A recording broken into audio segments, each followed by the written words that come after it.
But we think, bird. When we hear the bird is me, already. I am not listening to bird. Bird is here,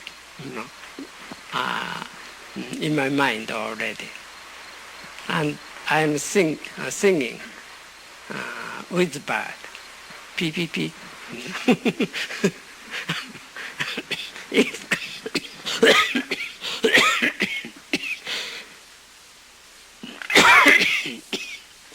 If you think when you are reading something, if you think bird is there, blue jay is over my roof. Blue jay is singing, but their voice is not so good. When you think in that way, that is noise.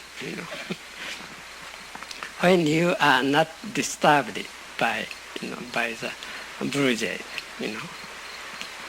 the blue jay will come right into your heart, and you will be a blue jay, and blue jay will reading something. Then the blue jay doesn't disturb your reading because you think blue jay is there. Blue jays should not be over my roof. When you think in that way, that is more primitive understanding of being. Why we understand things in that way is because of want of practice. When you practice Zazen more, you can accept things as your own, whatever it is.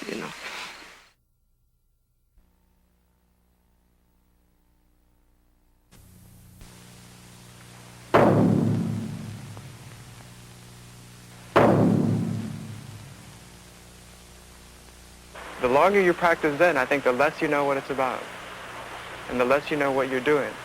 In a sense that you can verbalize it or answer some question coherently. If you ask most students here, what's Zen, they'll kind of laugh at you. It's like a palace with so many rooms, and you're in one room, and then you're in another room, and you can't describe that palace with all of those rooms in it, or it's like a jewel with many sides. And as you practice through the cold of the winter and through the part of the summer when there are flies, you're always in a different room. But the variety of experience that comes in the total simplicity of this way of life is astounding.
Our practice at Tassajara and Suzuki Roshi's practice is not based on attainment.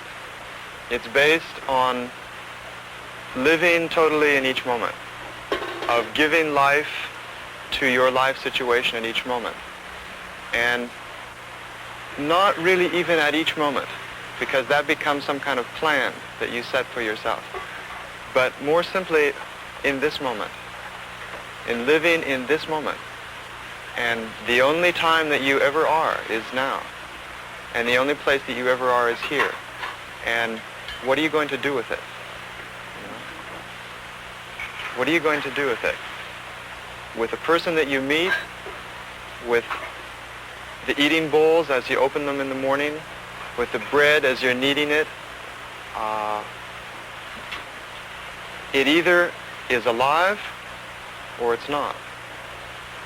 And to live totally in that one moment, the only moment that you ever live in, is the emphasis in our practice.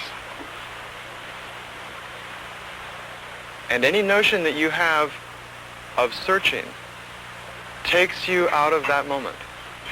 And any notion that you have of something that you're going to attain in the future only takes you out of that moment. Some people ask, well, you know, if there's nothing to attain, then why are you practicing? What's the purpose of sitting Zazen, of getting up at 3:45 in the middle of the winter with no heat in the morning? And, you know, like, there's no answer to that question.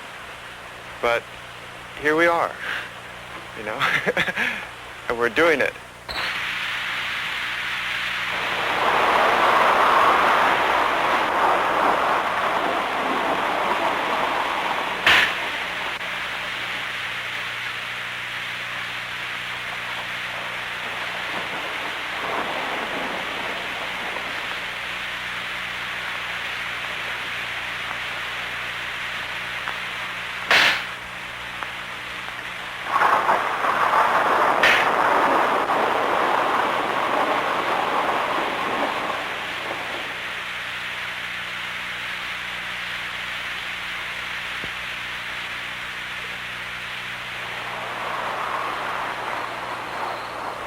It's like I got into Zen without even being aware of it. You know, it was like before I knew it, it had taken my life.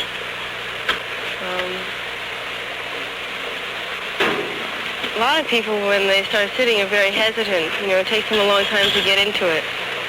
You know, you come and then you go away for a while and you come back. But How did you get into it?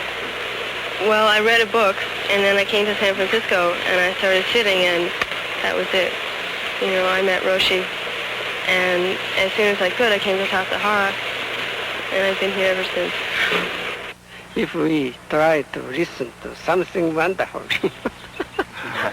it means that to ignore the word which we are listening now. You know, when you think Buddha said something wonderful, and I must find out what he meant, then your mind is directed to Buddha's words, so you don't hear the words. So always we sacrifice various actual reality because we stick to something. And we stick to something which looks like very good, but that is not so good. If we have this kind of attitude when we listen to words or teaching even, we will lose our life. And maybe our whole life will be sacrificed because of some special teaching. So our way is rather to enjoy our life right now without sacrificing. This is a kind of desire which human being has. To some extent, desires